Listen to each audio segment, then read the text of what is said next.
Hey listeners, last year was our 15th year of the best in food storytelling. As we head into 2025, we're kicking off a contest in collaboration with the podcast series Feast and Harmony and Sixth Man, where you have the opportunity to win a 4-night cruise for 2 on Chefs Making Waves, a food, wine, and spirits festival at sea.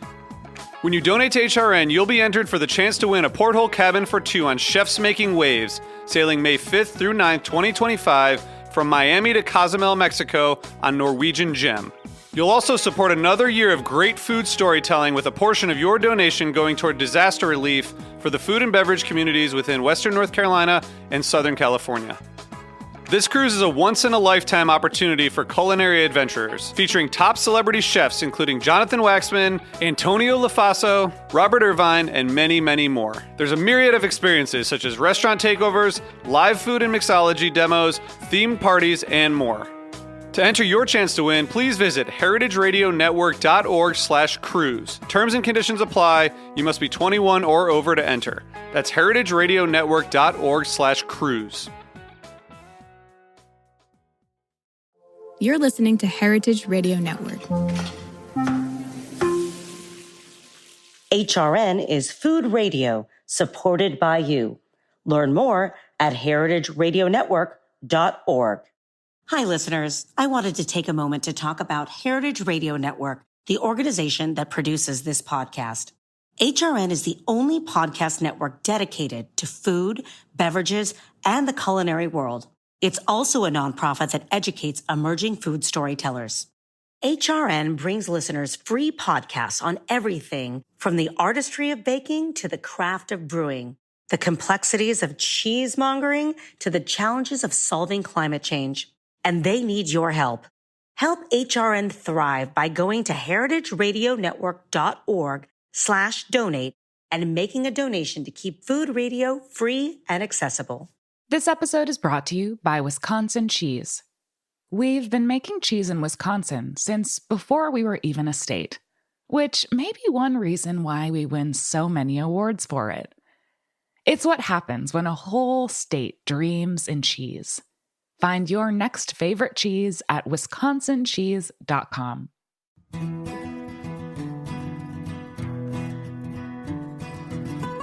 This is Capri Cafaro, host of Eat Your Heartland Out, continuing our limited series about Canadian food culture, More Than Maple. This week, I welcome 2 guests who share their respective lived experiences in food justice and bringing Indigenous cuisine to a wider audience in Western Canada. Meet BC-based food systems activist Abra Bryn and Chef Brittany Stoney of Bernadette's, an Indigenous restaurant in Edmonton, Alberta. Abra, thank you so much for joining the program. You're welcome. Thank you for the invitation. Absolutely. Well, I am excited to have you on because you have such a depth and breadth of experience over 3 decades working in and around food systems as an activist and, doing research and on the ground. You have a really interesting background that brought you to this place, committed to food systems activism. Share with us a little bit about that journey. Well, I think two things really had an influence. They sort of imprinted on me as a human on the planet. I'm the 8th of 11 children, and I grew up on a farm where we raised most of our own food. It was in the Okanagan territory, Silks Okanagan territory, and we had tree fruit farms. We were part of a farming co-op. But both my parents grew up on farms on the Canadian prairies, and both of their families had to walk away from their farms because they were literally starving to death. And so the household I grew up in, we were very much oriented towards growing our own food as much as possible and really appreciating the incredible importance of food on a daily basis. And so I grew up knowing really good quality food because we grew all of our own, we processed it, we stored it, we did all of that work. And so the food that I ate on a daily basis was really high quality, fresh, healthy, good food. And then throughout the winter, we ate a lot of our own food. So that had a huge impact on me in terms of knowing what really good, unadulterated, healthy food is. And Sure. then I am 64 years old, I think now. So I was born in 1961, and I went to a Catholic elementary school, and half the population of that school were the Syilx Okanagan children. And I Mm-hmm. was bullied by my white classmates. And so I ended up hanging out with the Indigenous kids throughout my school years. And Mm. it was the 60s. And I don't know if this was the same in the United States, but in Canada, the 60s is somewhat notorious for what they called the 60s scoop, where they Yes. took a lot of children from Indigenous families. And also, of course, the children that I was hanging out with were experiencing the multi-generational trauma of residential schools and all the other Right. effects of colonialism. And so we didn't talk about it as children explicitly saying, oh, look what's happening, this genocide or colonialism. But I learned about their daily lived experience by just hanging out with them. And so Right. a lot of the things that a lot of people in on this continent are starting to really reckon with or understand in terms of the history of colonialism. I picked it up as a child, and so those two sort of came together in terms of a better understand or a deeper connection with food systems and an understanding that there were people here before we came as white settlers to try and make a life for ourselves and future generations on this continent. That's incredibly powerful. And, I've talked to a couple of different people that actually are Indigenous and were part of the 60s scoop. So, Mm. having that lived experience from your perspective is also, very interesting and incredibly meaningful. And it sounds like really shaped, your views. Let me just back up for 1 second, because I wanted to just ask. You had mentioned kind of at the beginning of our conversation that your families had walked away from their farms in the prairies because they were essentially starving to death. What era was that? What sort of decade did that occur, and that they ultimately realized that they had to move on and leave those particular farms? For both their farms, one was in Manitoba and the other was in Saskatchewan. It was the Mhm. 30s. No, okay. Yeah. I mean, and that's, a notoriously challenging time, for agriculture, at least, as well as in the United States, the era of the Dust Bowl and all the rest of that within, the American Midwest. I know, from a previous conversation that we had that you had a pretty powerful interaction working in a food co-op in the 90s that also gave you some insight and propelled you into this world of food activism. I would love if you would be able to share that story. Well, I hope it'll be the right story. I was working at our local health food co-op, and it started as a food buying club actually in 1975. So Hmm. 50 years ago, a bunch of literally hippies in this region started food buying clubs because they were wanting to access things you just couldn't through regular grocery stores. Hmm. And that was in 1975. I moved to the region in 1990 with a newborn and a 2-year-old. And shortly thereafter, I joined the co op and then I started working there.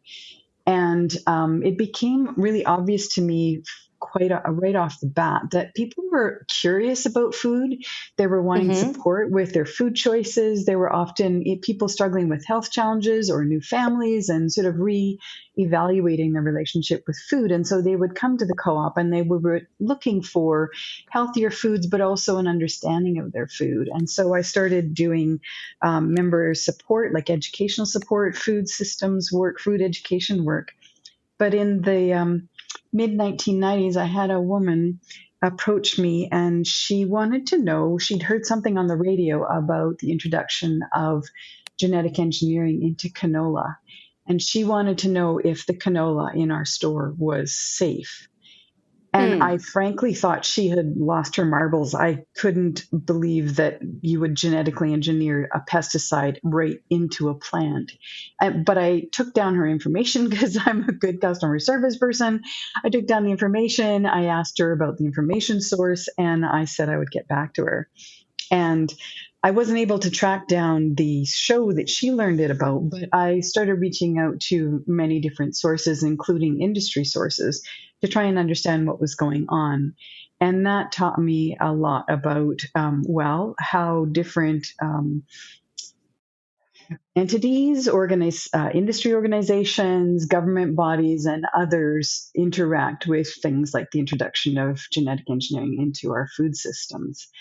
And obviously, it's very much aligned with large scale production because you can't do R&D on something like that unless you're doing large scale, largely monoculture production. And most of the genetically engineered crops are heavily linked to pesticide applications. And so I got so concerned about what this meant for our food systems, for people, what people were eating, but also for the larger environment, that I started doing educational talks around my region. I went on a self-funded speaking tour to all the little towns in my region and talked to people about it. And what I realized is that people were getting quite scared, and this was the mid 1990s, and it was before there was a lot of language around so much of this, but I didn't want to contribute to food phobia. Like, I didn't want people to stop eating. And someone said, "Well, then, so what do we do?" And my response in the moment, and what has driven my career ever since, is like, know about your food, where it comes from, have a relationship. And of course, we can't have a relationship with every bit of food that we eat. Like, most of us are distant from sources of oils and Sure. salts and fish and things like that. But it's possible to do some digging and push back some of those curtains that blind us to a lot of our food sources, and understand what we're contributing to on the planet, to our own health, to agriculture and fishery food systems, etc., agricultural economies, if we can understand better where our food comes from, including from our own backyards. And so that's what kind of pitched me headlong into working in sort of rebuilding place-based food systems, helping people to understand, like, from my childhood, I knew back in the 60s and 70s, there was still so much of the infrastructure that enables the diversity of agricultural activities and other activities that support local food systems. I knew it was possible because I'd lived it as a child. And so that's what I started working on, was helping people understand all the different components of food systems, where they'd broken down, where there was a possibility of putting them back in place. And then ultimately, it led me to understanding that policy had a lot to do with what drives and enables the rebuilding of our food systems and healthy ecosystems. Mm-hmm. I mean, this is, first of all, that was the right conversation that I was referring to. I think you bring up a lot of really interesting points in that one, initial interaction, kind of opened your eyes to a larger, underlying issue out there that was probably, I feel like kind of more emerging at the time. Certainly, I think there's a lot more awareness about some of these things now. How have you taken, your own personal life experiences, growing up around agriculture, your family's, previous experiences on the land, your interaction with the indigenous communities that you grew up with shoulder to shoulder, and this one poignant conversation that you had. How did those all amalgamate into the work that you have been doing? Well, I have to say, as a longtime food systems activist, I basically just sort of tumbled to a degree from contract to contract, working with a host of different bodies. Like I worked with local government, provincial government. I don't remember the federal government. I've worked with all kinds of nonprofits, industry organizations. I've worked in fisheries. I've worked in the meat sector. I've worked in cannabis. I've worked in organic agriculture for a really long Mm-hmm. time. And basically, I just often people would come to me because they understood that I was really good at reading technical documents and legal documents. And so people would approach me about working with them. And so over the last 2.5, 3 decades, I worked with a host of different bodies that have given me the privilege of being able to dive deeply into a whole bunch of different facets of how our agricultural economies, food systems work, and where there are real challenges. What are the values driving different agendas, and ultimately, I think because of my life experience and because I've lived rurally essentially all my life, that sense of community and place has always really Yeah. driven my work. And so it's like, how is this serving community? What are the values? How do we ensure that everybody in our community is well nourished? And who's holding those values and advancing that in their food systems work? And how do we navigate the balance between that wish, the desire for well nourished beings, not just humans, but all the beings that are part I of love the that. ecosystems that we live within, as Mm-hmm. well as, we live in a world where people are mostly connected to cash economies. And so, Yep. sort of trying to balance the pragmatism of, okay, this is the reality we live in. How do we make the best of it? How do we rebuild those things that enable healthy ecosystems and beings and a future we all dream of? Mm-hmm. So, you mentioned, the sense of place and capturing that sense of place, and the systems in the context of the environment. And since we're focusing specifically on Canada for these episodes, I would love to get some of your insights. I mean, and I know there's a whole lot. I mean, we could have endless conversations about this, but anything that kind of stands out to you about, in your findings and your research and in your work about, you know, um, specific um, identity, Canadian identity within food systems, um, that you think are unique to either Canada as a nation or to a specific region or province in Canada, and that could be anything from ecological to immigration patterns, and anything in between. I found, because I quickly understood systems and policy had an impact on things, I Yep. developed a kind of accidental expertise in being able to read government policy and then formulate proposals on how to ameliorate that to address a given need, whether I was working in fisheries or other aspects of food systems. And that really helped advance my career. But as time went by, I became increasingly uncomfortable with the fact that I'd become a food systems policy expert in a colonial government that I was finding increasingly challenging and Hmm. illegitimate in some ways in terms of the relation with the first peoples of this continent. And Sure. where Sure. I reside, I'm essentially a lifetime resident of the province of British Columbia. And by the time British Columbia joined joined Canada, the Indigenous population had been so harmed through all kinds of different horrific colonial measures that the political leadership of the day said, we don't need to reckon with Indigenous people and the fact that we're stealing their land. So there was no attempt to even enter into any kind of treaty with Indigenous nations of this space called British Columbia now. And that, Hmm. of course, has many, many other names from the diverse nations that have lived here since time immemorial. And Right. having grown up so deeply connected to the farmland that my family owned while I was a child, like land to me is so important. And I have a bumper sticker I never stuck on a car, but I still have it. That is no Olympics on stolen land, and that was from 2010 with the Olympics In in Vancouver, right? And I just became so uncomfortable with this reality of being a policy expert in colonial regimes that weren't, I think, respecting, reckoning, and addressing the land injustices in the province in which I work. And so I had the opportunity to actually jump into a PhD that was funded because of my expert on regional food governance.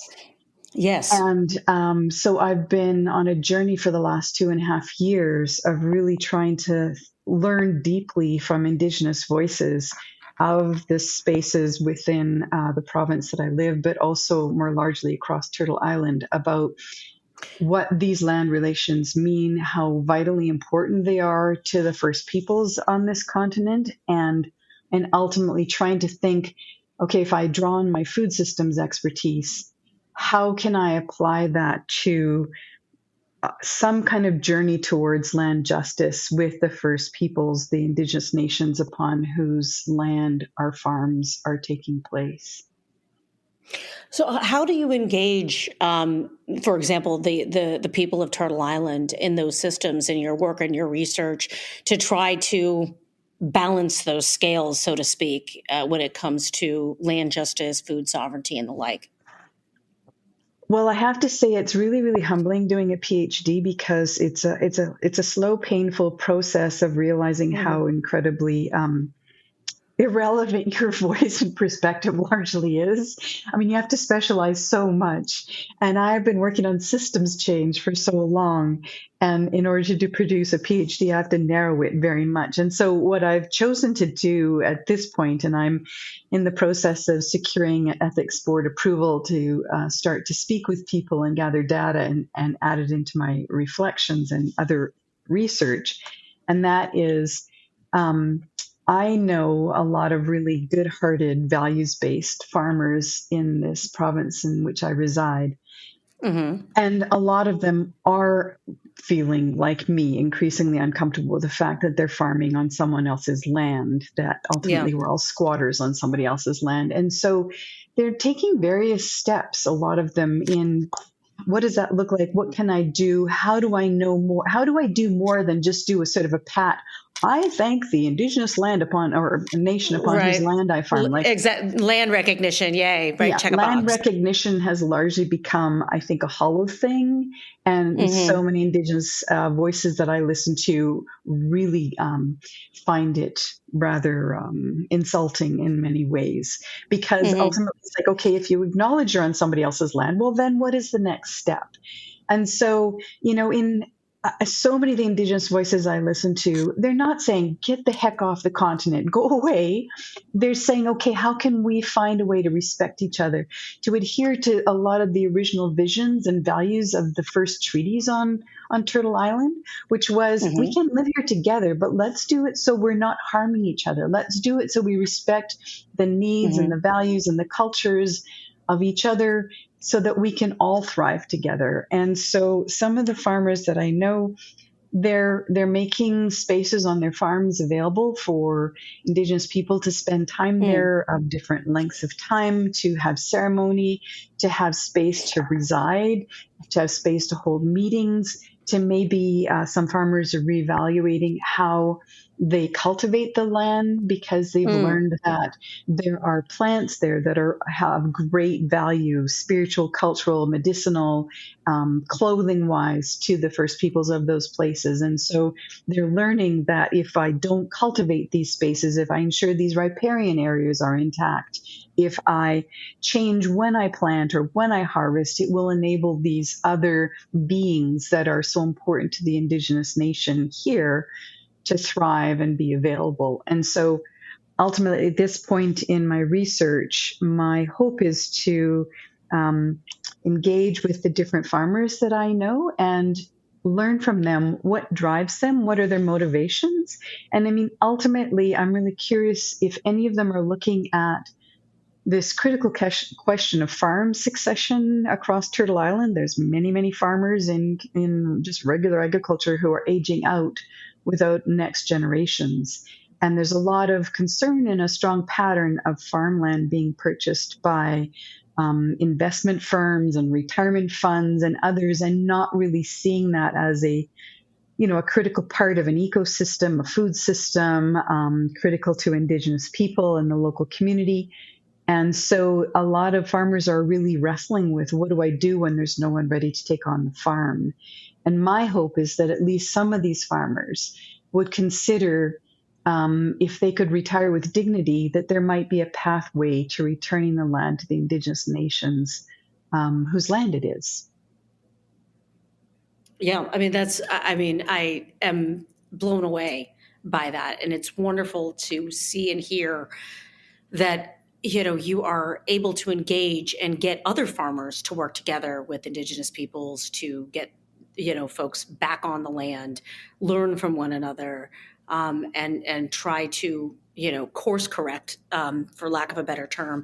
Do you hope that, the work that you're doing, facilitating on Turtle Island and doing some of the things that you've described, helps create a roadmap for policymakers or, nonprofit organizations that, might be able to look to the work that you're doing and say, okay, this is a good model for us to draw from, whether it's, components of it or, a whole, lifting a whole kind of, thing that maybe one farm is doing, along with the Indigenous folks that, originally belonged to that land. I mean, what do you hope the impact will be on the work that from the work that you're having?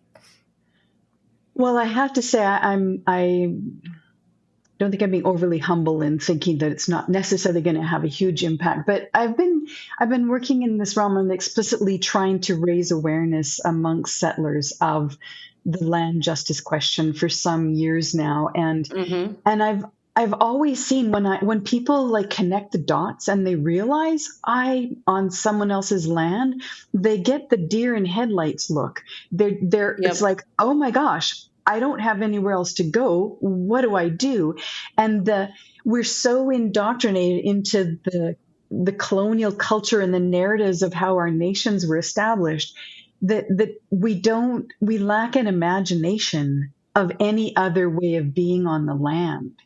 And what I hope that through this research, what I hope to do is poke some more holes. And I'm certainly not the only one doing this, but I really want to poke holes into this notion of private property, because it was very much private property with its notions of exclusive use and authority over who has access to it is very much it's been a really, really effective tool of land dispossession.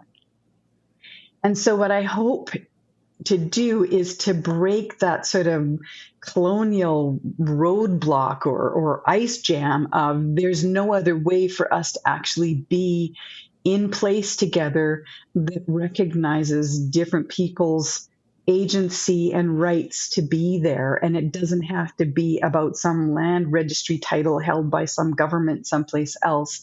There's a different way for us to understand being in place together that's more respectful and hopefully mutually beneficial. Farm folk, city folk. Can you tell me a little bit about that?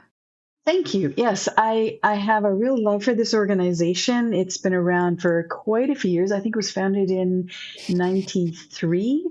And it's based out of Vancouver, but it has staff all across the province.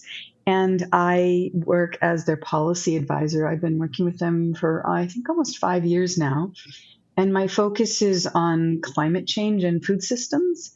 And in that work, basically, we collaborate with government, we collaborate with academic institutions, we collaborate with other NGOs, and we keep an eye on what's going on in food systems and food systems policy, and then work to formulate an evidence base and policy proposals so that hopefully we can build more robust food systems to respond to the we know the real significant challenges that are happening as a result of climate change. In British Columbia, we have a very, very diverse agriculture. There's over 200 different commodities that are grown in our province. And part of that is because it's such a mountainous province. We don't have large, flat landscapes to grow, just a few crops on. So there's farms that are grown in, every valley bottom that is suitable, but on a lot of sides of mountains and all kinds of different ecosystems and watersheds. And so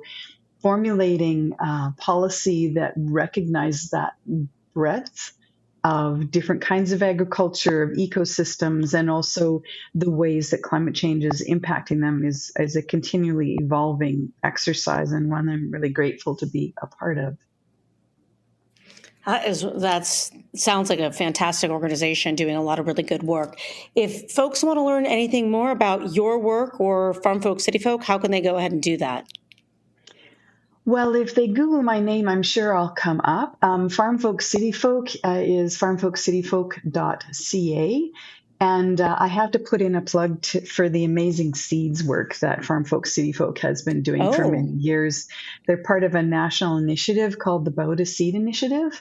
And they've been part of a national initiative for quite some time now that is seeking to rebuild the ability of different regions to produce food that's suitable for those bioregions, but also for organic agriculture, because so much of the R&D behind seeds has been in very, very sort of narrow genetic diversity, as well as specific places, and not recognizing that, seeds, plants and animals that are adapted to their local ecosystems have, I think, a real ability to thrive.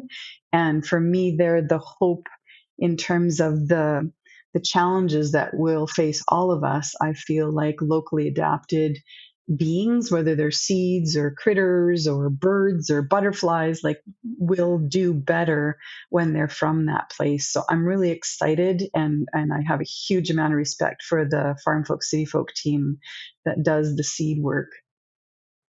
Thank you so much for sharing about that. That's super interesting. And I'm glad that you brought that up because, seed work is actually, I've had a chance to go to some seed saving labs and that sort of thing, in the Southwest of the United States, working with Indigenous communities there to try to save seeds, collect seeds, and then repatriate them, so to speak, back to Indigenous communities. This has just been such an inspiring conversation. Thank you so much for sharing all of your insight, expertise, and passion with us.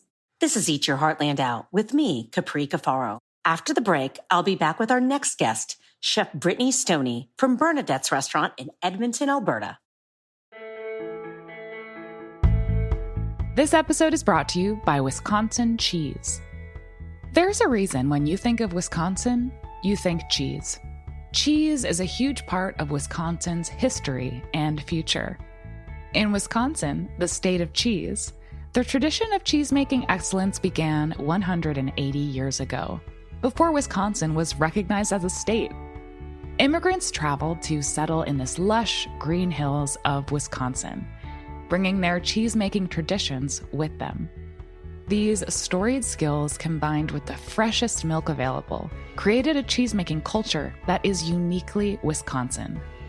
Wisconsin's 1,200 cheesemakers, many of whom are third and fourth generation, continue to pass on old-world traditions while adopting modern innovations in cheese-making craftsmanship. Find your next favorite cheese at wisconsincheese.com. Welcome back to Eat Your Heartland Out. I'm your host, Capri Cafaro. Before the break, I was speaking with Abra Brin, food systems activist and policy analyst based in British Columbia. Now let's switch gears a bit, and I'd like to welcome Chef Brittany Stoney. Chef Brittany is the sous chef and backup house manager at Bernadette's, an Indigenous restaurant in Edmonton, Alberta. Brittany, thank you so much for joining the program. We're really excited to have you. Thank you so much for having me. So tell us a little bit about Bernadette's. I know that it is somewhat new there in Edmonton, Alberta, but tell us the inspiration behind the establishment.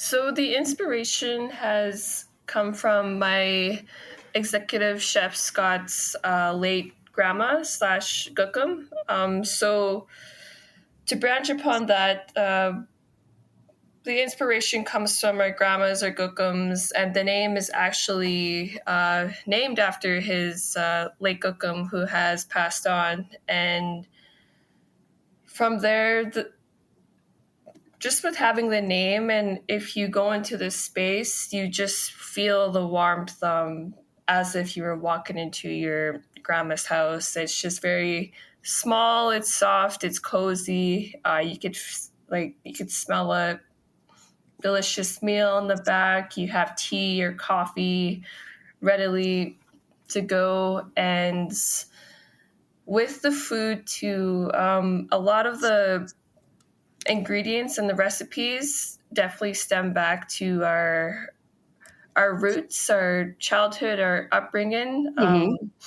All the all the little recipes that our grandmas had shown us growing up. So we took from there, applied the simplicity to these recipes, and like did our own little cake to it.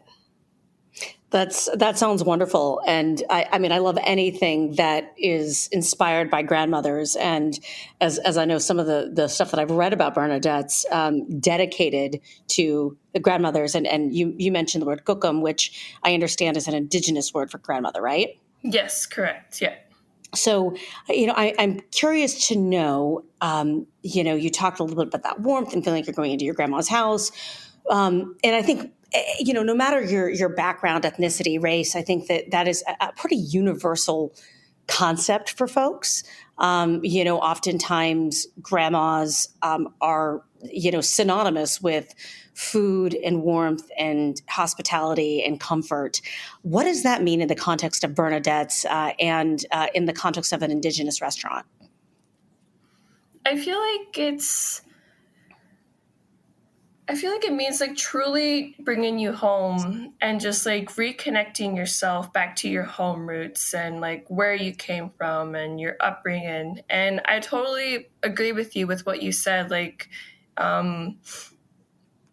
everyone can relate to that warm feeling of having a grandma or like walking into your grandma's place. But yeah, I truly feel like it's just about reconnecting with yourself, reconnecting with your roots, with your family.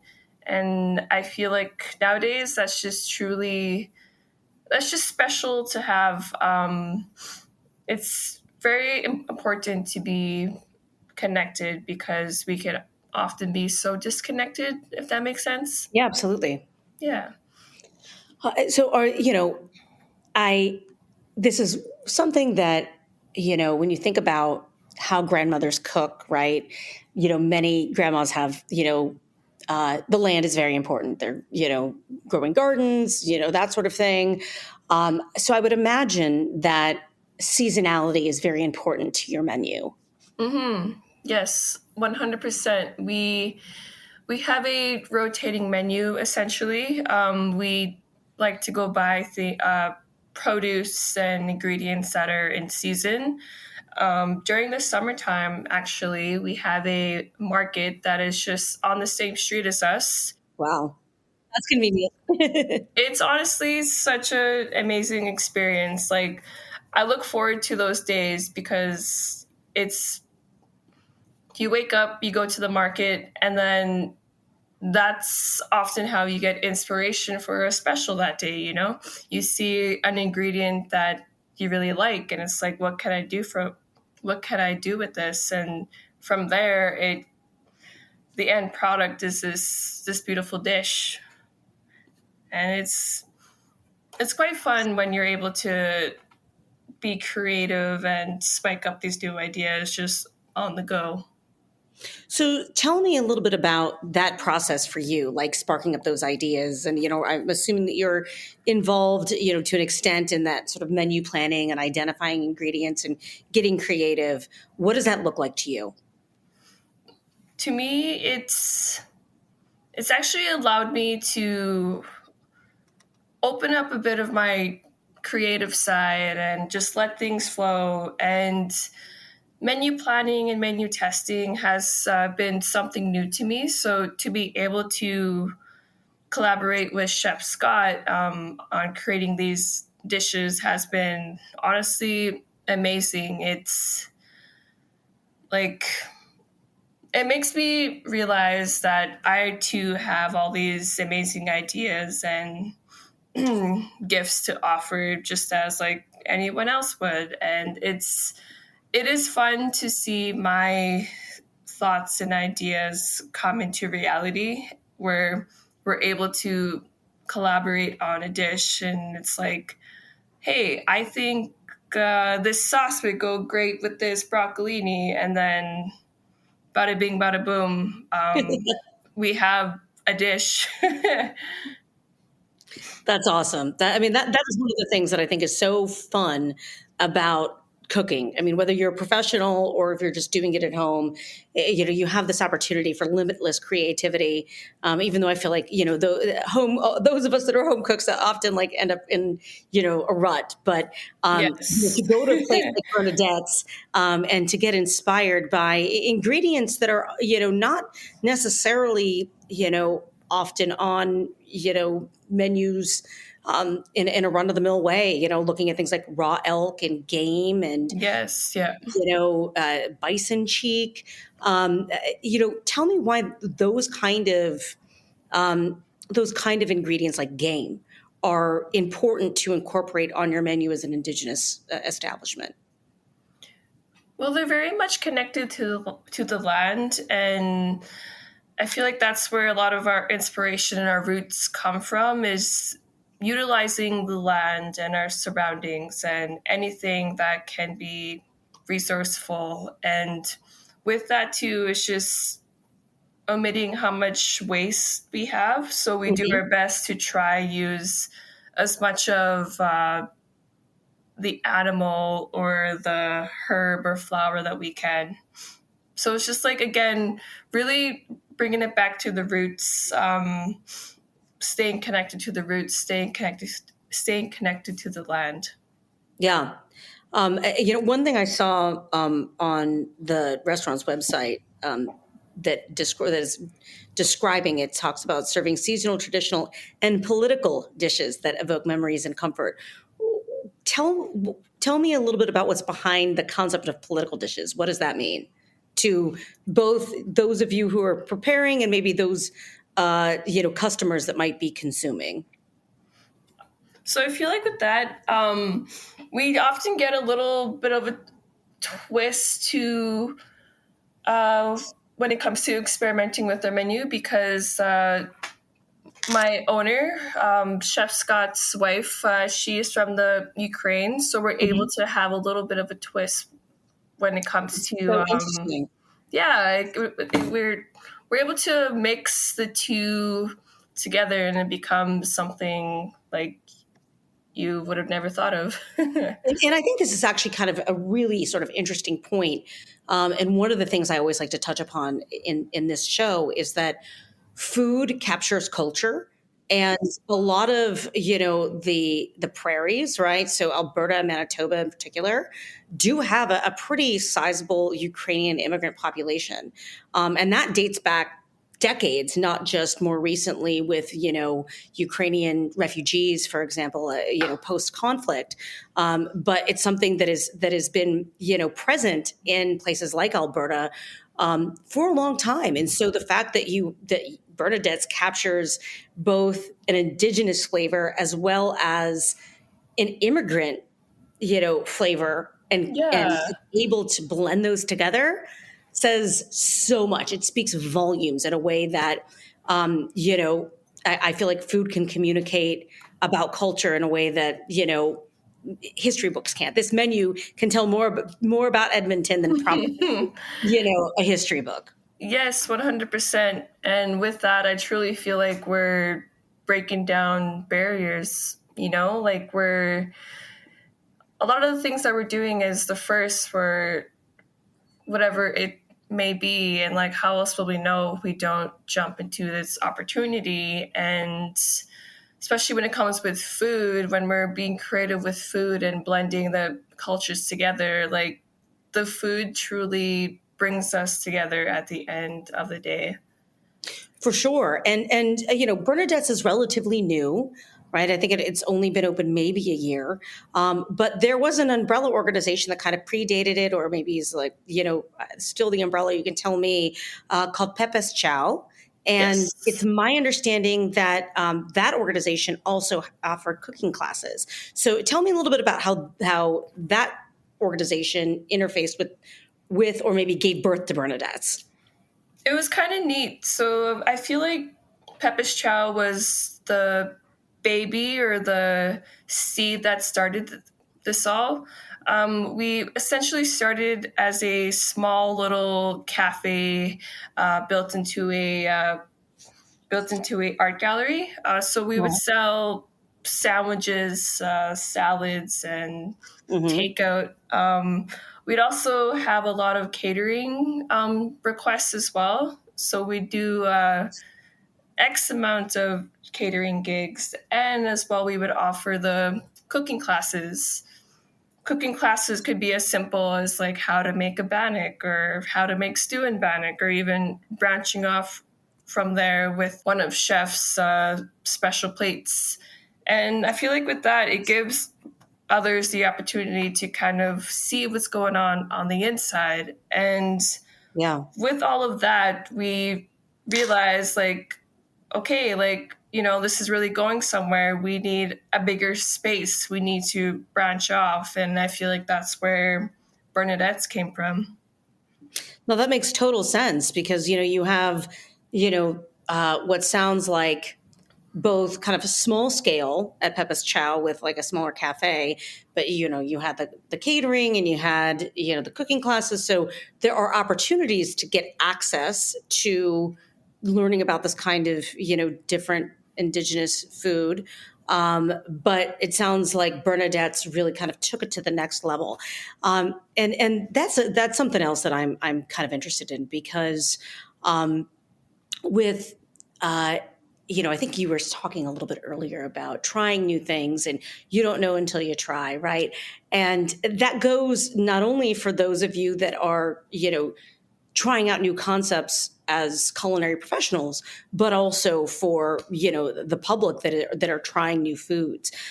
How has Edmonton received Bernadette's, and experiencing things like raw elk for the first time, maybe ever?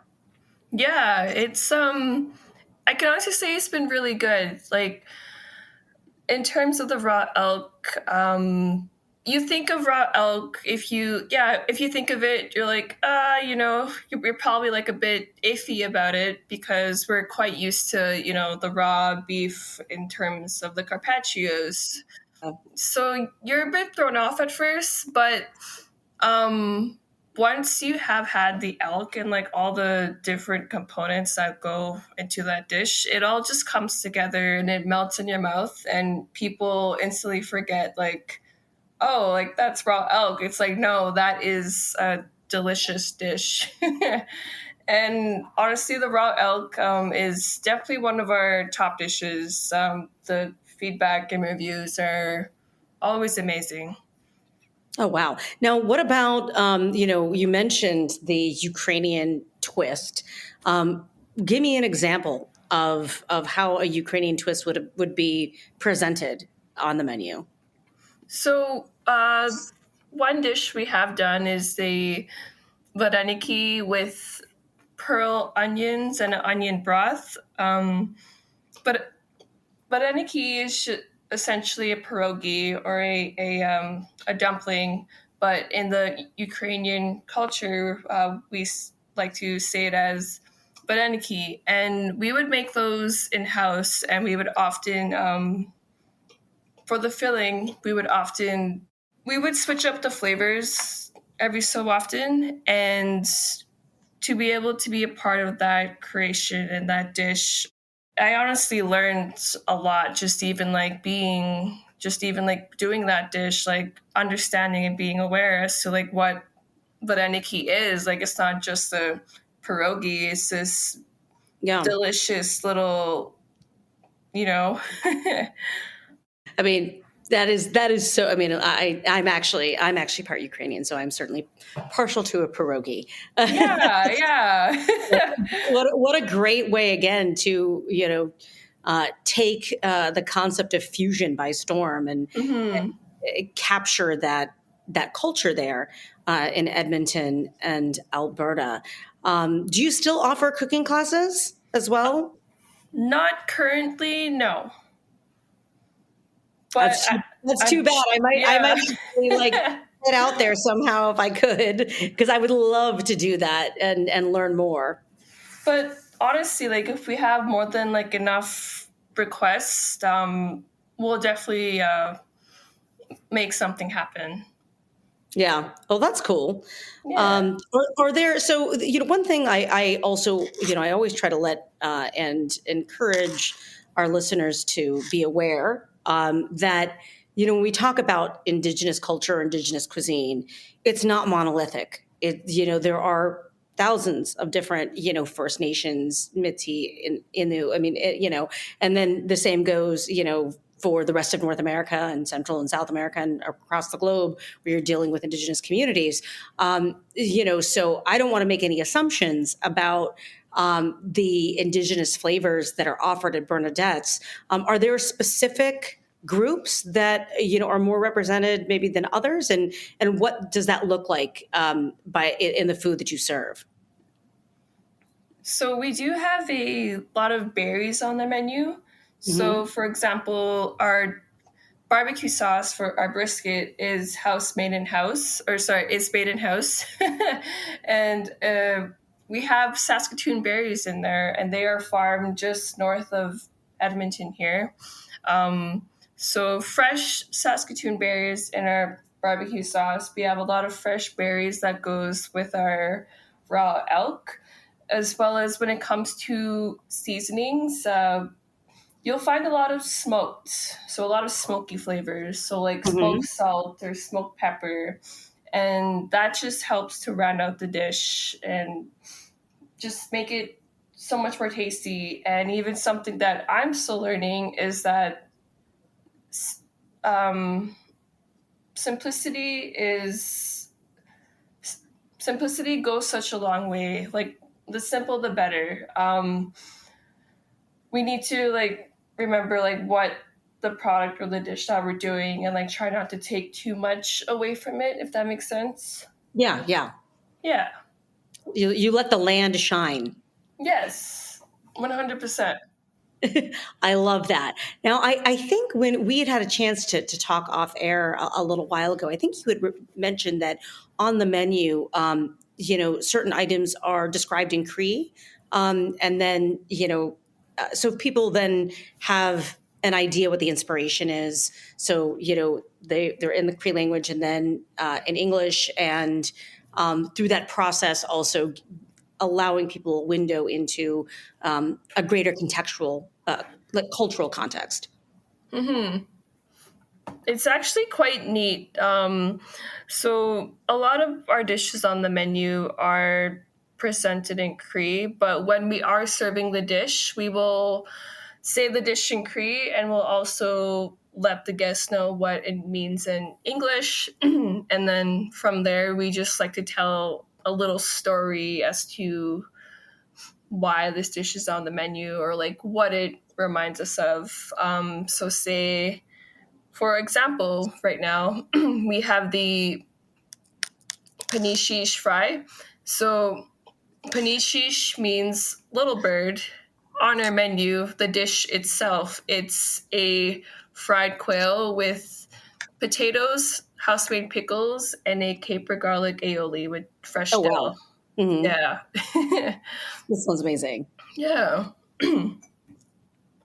So that's a great example. And how do folks receive that? I mean, they're not only just getting a meal, but they're getting a lesson as well. They're getting information, history, context. Which is wonderful, but not all restaurants are doing that, certainly. Yeah.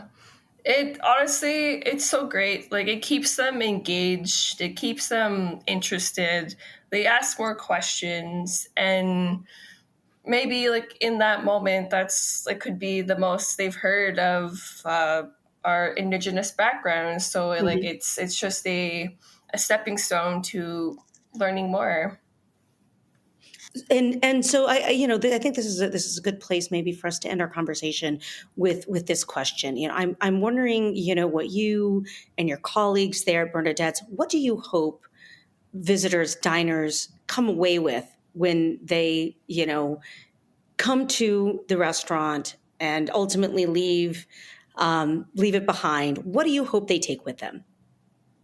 Well, honestly, just hope that they leave with a happy stomach. At the end of the day, we are feeding these people, we're giving them our amazing food and drinks.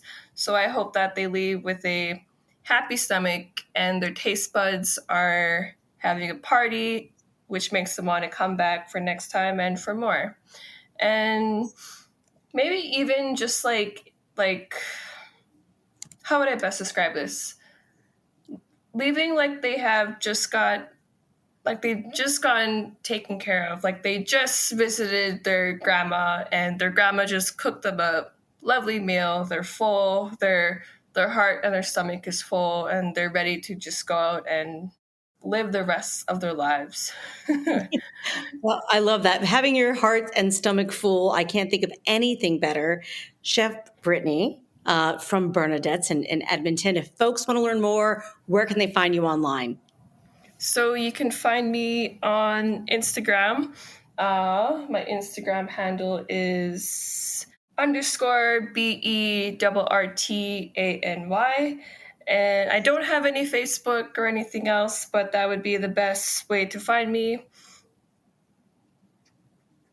And then for Bernadette's, where can folks, if people are visiting Edmonton, where can they find info on Bernadette's? So we do have a website. It's bernadettes.ca, or you can find us again on Instagram and TikTok and Facebook at Bernadette's 104. Fantastic. Thank you so much for sharing all of this. You certainly have made me hungry and made me very, very curious about exploring all of these culinary greats that you all are doing out there at Bernadette's. Thank you for taking the time. And if I ever make it out to Edmonton, I will definitely look you all up. Yes, please come in. Thank you so much for having me. Thank you. Take care.